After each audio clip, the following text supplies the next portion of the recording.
Ya pemirsa, terima kasih Anda masih tetap setia bareng saya DK dalam DK Show. Dan saya sangat terngiang-ngiang dengan cerita para legenda kita yang menjadi tamu spesial saya hari ini. Ternyata intinya cuma satu ya, harus punya mental berani dan juara. Tapi Mbak Susi kan waktu zamannya Mbak Susi dulu kan sistem apa ya, perkaderannya atau pembinaannya itu kan mungkin agak berbeda dengan sekarang. Kalau dulu setiap anak-anak dibebaskan untuk berlatih, kemudian dibina dan nanti baru ada pengklasteran gitu kan. Nah, kalau sekarang katanya sejak awal sudah ini nanti cocoknya buat tunggal, ini cocoknya buat ganda. Kayak gitu nggak sih? Iya, itu yang menjadi satu selalu jadi satu ganjelan juga buat saya. Kenapa? Bahwa mungkin pada saat zaman saya dulu semua atlet waktu masih muda, masih kecil itu mereka main dalam 3 kelompok, single, double, mixed double. Otomatis kan bibit-bibit ini cukup banyak pada saat masih kecil. Di situ kita nggak buang bibit. Kalau supaya nggak bisa di single kan bisa ke double, nggak bisa ke double ke mix. Jangan sampai maksudnya di kotak-kotakan pada saat mungkin anak-anak ini belajar menjadi pemain bulu tangkis, udah deh saya milih double aja. Pada saat nggak jadi pemain double yang bagus, mereka langsung udah berhenti. Jadi hal itu juga yang saat ini masih kita juga ngasih masukan. Atau mungkin juga. Maksudnya gini kali Mbak, biar sejak awal lebih fokus dan lebih mudah untuk mengarahkan, biar nanti hasilnya lebih maksimal. Gitu nggak sih? Saya sih kurang setuju ya dari pengalaman kita bahwa mungkin sama juga dengan Mbak Yayu, baik di tenis maupun di bulu tangkis. Pada saat kita main tunggal, lalu kita main ganda, kita mungkin secara fisik kita lebih kuat. Secara mental juga karena kita sering bertanding. Mungkin singlenya kita kalah, tapi di double kita menang. Otomatis secara pengalaman itu akan cepat bertambah. Harus mampu menguasai 3 kelompok tadi. Betul, ya. Baik di tunggal, ganda maupun ganda campuran. Dan mungkin sebagai seorang atlet menjadi atlet yang bagus. Kenapa? Dari tiga sektor itu kita lebih komplit. Jadi pada saat kita bermain kita akan jauh lebih berani. Kenapa kalau dibilang saya berani, mental saya kuat? Karena saya nggak pernah takut.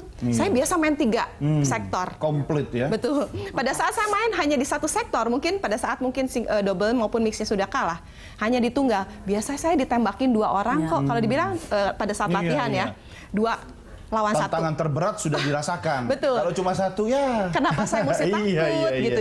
Jadi hal itu juga membuat satu kepercayaan diri, secara fisik juga jauh lebih kuat, secara mental lebih kuat. Lalu secara pukulan maupun secara teknik itu akan lebih komplit dan itu akan lebih mempercepat untuk kemajuan si atlet itu sendiri. Oh iya, betul sekali. Nah, sekarang yang penting Mbak Yayu adalah bagaimana kita mengawal sistem. Gini, kalau tadi bicara saya kan angan-angan nih ya, ingin merevisi undang-undang yang udah ada 2005. Pahlawan-pahlawan olahraga ini tercantum di situ.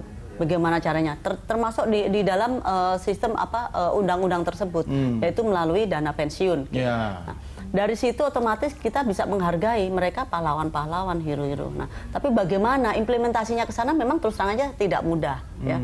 Kita ini sekarang lagi road to Asian Games, yang dimana ini pun juga udah ada himbauan dari Presiden bahwa ini semua kita fokus untuk Asian Games dulu 2018.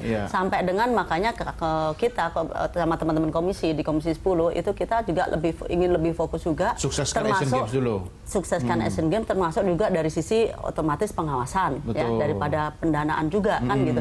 Jadi kita pun bentuk panja persiapan Asian Games. Nah, setelah itu mudah-mudahan saya berharap panja untuk perubahan.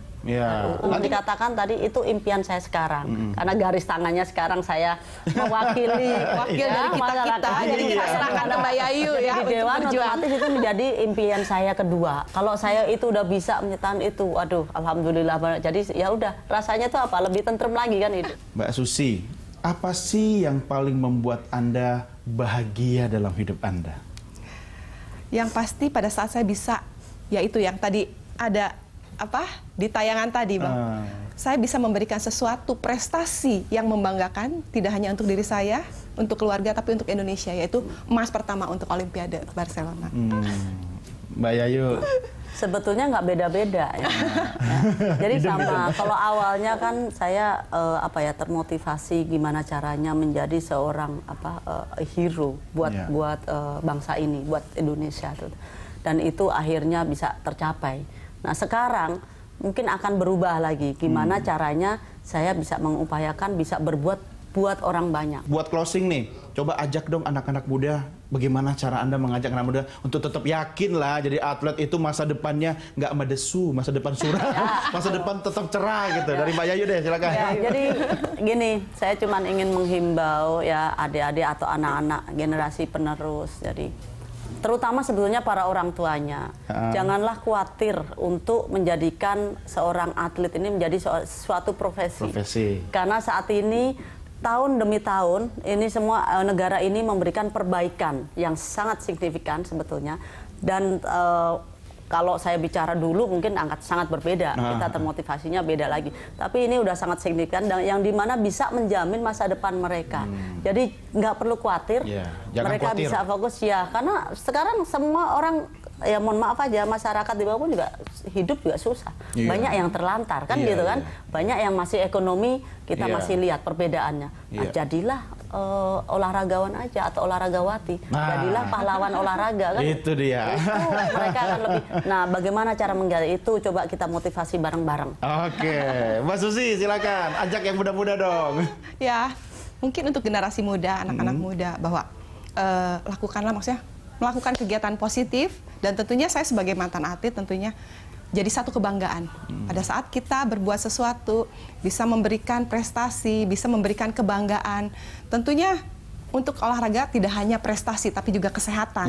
Dan kita berharap dari hobi kita menjadi prestasi, dan itu menjadi kebanggaan. Dan seperti tadi Mbak Yayu katakan bahwa olahraga saat ini tambah baik dan tambah baik. Itu saya rasakan juga. Kalau mungkin zaman dulu mungkin kita masih bermimpi. Tapi saat ini, betul, saya thank you ya. Thank you. 3M. Makasih. Tapi saat ini saya melihat bahwa perubahan dan perbaikan itu luar biasa sekali. Mudah-mudahan revolusi mental, semangat yang luar biasa akan betul-betul. Amin. Betul-betul Kita doakan. Ya. Amin. Sebenarnya kalau Anda berdua tadi menceritakan dengan bangga pengalaman Anda, tahu nggak sih sebenarnya yang paling bangga itu saya dan penonton televisi di rumah. Karena bisa mendengarkan motivasi dari Anda berdua. Mbak Yayu terima kasih, sukses selalu ya. Mbak Susi juga terima kasih, sukses selalu. Bukti bahwa saya sudah bertemu dengan the legend buat bini di rumah. Kita foto dulu. 1, 2, sekali lagi. 1, 2, 3. Oke.